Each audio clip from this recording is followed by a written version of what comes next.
കേട്ടോ.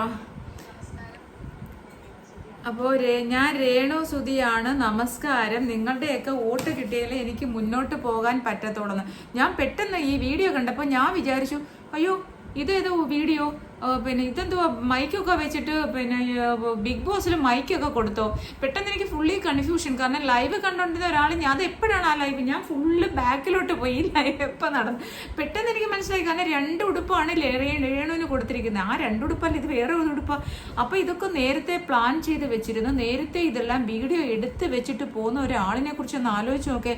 ബിഗ് ബോസിൻ്റെതായിട്ടുള്ള കുറേ റൂൾസ് ഉണ്ട്. ഈ ബിഗ് ബോസിൻ്റെതായിട്ടുള്ള യാതൊരു റൂൾസും ഫോളോ ചെയ്യാതെ നേരത്തെ തന്നെ വീഡിയോ, ഓരോ വീക്കിലെയും വീഡിയോസ് എടുത്ത് വെച്ചിട്ടുണ്ടാവും. അപ്പോൾ ആ വീഡിയോസ് പിന്നെ എവിക്ഷനിൽ വന്നു കഴിയുമ്പോഴത്തേക്ക് ഈ വീഡിയോസ് എടുത്തിടാൻ വേണ്ടി എല്ലാം റെഡിയാക്കി വെച്ചിരിക്കുകയാണ്. അമ്പട കൊള്ളി എന്നിപ്പോൾ എങ്ങനെ പറയാതിരിക്കും?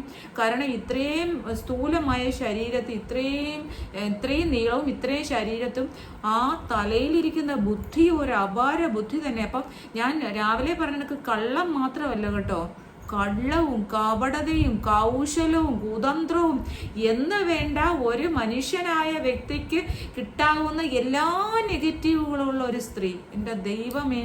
എന്നിട്ട് സകലമാന വീഡിയോയിലും രാവിലെ വിധവാക്കാരെ ഇറക്കുന്ന കണ്ട്, സ്ത്രീക്കാരെ ഇറക്കുന്ന കണ്ട്, അയ്യോ പിന്നെ നമ്മൾ എന്തെങ്കിലും ഓരോ കമന്റ്സിൽ പറഞ്ഞു, അയ്യോ പാവം കുഞ്ഞുങ്ങളെ വളർത്താൻ ഭർത്താവില്ലാത്ത സ്ത്രീയാണ്. ഇവിടെ ഞങ്ങളൊക്കെ മോനെ വളർത്തി മക്കളെ വളർത്തിയ ആൾക്കാരാണ്, മക്കളെ വളർത്തുന്ന ആൾക്കാരാണ്. ഞങ്ങളെല്ലാം കഷ്ടപ്പെട്ടു. എൻ്റെ മോനെ ഞാൻ വളർത്തിയതാണ്. കഷ്ടപ്പെട്ട് ഞാൻ ജോലി ചെയ്ത് ഞാനും പഠിച്ചു. LLB കഴിഞ്ഞു. LLM കേരള യൂണിവേഴ്സിറ്റിയിൽ നിന്ന് റാങ്ക് വാങ്ങിച്ചിറങ്ങിയ ഒരാളാണ് ഞാൻ.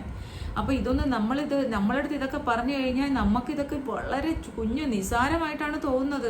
കാരണം അത്രമാത്രം ഘോരമായ പ്രോബ്ലംസിൽ ജീവിച്ച ആൾക്കാരാണ് നമ്മുടെ 4 ചുറ്റുമുള്ള സ്ത്രീ ജനങ്ങൾ.